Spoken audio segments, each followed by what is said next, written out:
অনেকটা সময় ধরে কাজের খবর নেই অভিনেত্রী নুসরাত ফারিয়া। জিন 3 সিনেমা দিয়ে সর্বশেষ আলোচনায় ছিলেন তিনি। কিছুদিন আগেই কানাডা সফর শেষে দেশে ফিরেছেন নুসরাত। দেশে ফিরে ফটোশুট নিয়ে ব্যস্ত সময় পার করছেন এই অভিনেত্রী। তবে সম্প্রতি এই অভিনেত্রী দিলেন নতুন এক খবর। শুরু হচ্ছে তার নতুন ছবির শুটিং। তবে ভিসা জটিলতার কারণে আপাতত ভারতে যাওয়া হচ্ছে না তার। ভালো কাজ করতে একটু সময় লাগে, তবে প্রিপারেশন চলছে খুব শীঘ্রই। কথা তো আছে এই মাসের শেষ থেকেই আমি নতুন সিনেমার শুটিং শুরু করব। তো ইনশাআল্লাহ সবকিছু ফাইনালাইজ হলে আপনাদের সবাইকে ঘটা করে জানানো হবে। আমি ওপার বাংলায় কাজ করছি না আজকে বেশ কয়েকটা বছর হয়ে গেছে। এটার পেছনে তেমন কোনো বিশেষ কারণও নেই। বেসিক্যালি ভিসাজনিত জটিলতা, ট্রাভেল সব কিছু মিলেই আসলে একটু কঠিন হয়ে যায় এখন ওখানে কাজ করাটা। তবে ইনশাল্লাহ খুব শীঘ্রই যখন সব কিছু সমাধান হয়ে যাবে আবার নিশ্চয়ই ওখানে কাজ করা হবে। অভিনয়ের পাশাপাশি গান নিয়েও ব্যস্ত তিনি।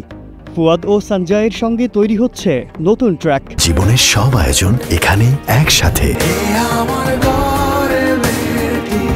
নতুন বেশ কয়েকটা গান আসলে রেডি করা হয়েছে।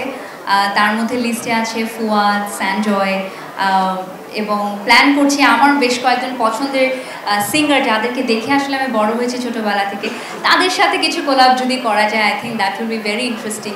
সো আসলে অনেকগুলো মানুষের কোলাবোরেশনের কারণে একটা ভালো কাজ হয়তো it takes a bit of time.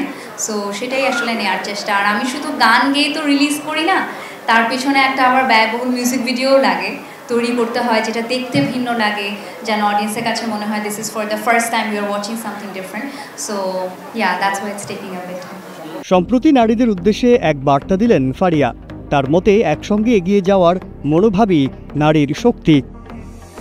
নারীদের অনেক কিছু করার সুযোগ রয়েছে, তার মধ্যে নিজেরা যদি উদ্যোক্তা হয়ে নিজের পরিবারের একজন স্বাবলম্বী নারী হিসেবে এগিয়ে যেতে পারে, পরিবারের হাল ধরতে পারে, পরিবারের ছেলে সন্তানের মতন কাজ করতে পারে, এর থেকে বড় কিছু আর নেই।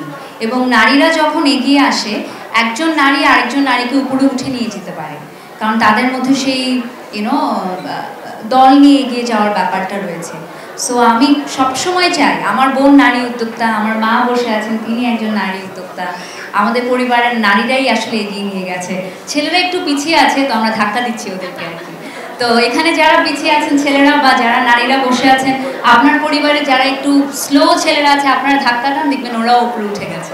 আগামী নভেম্বরে আরেকটি আন্তর্জাতিক সফরে অংশ নেওয়ার পরিকল্পনাও রয়েছে নুসরাত ফারিয়ার। আজহারুল আলম, কালের কণ্ঠ।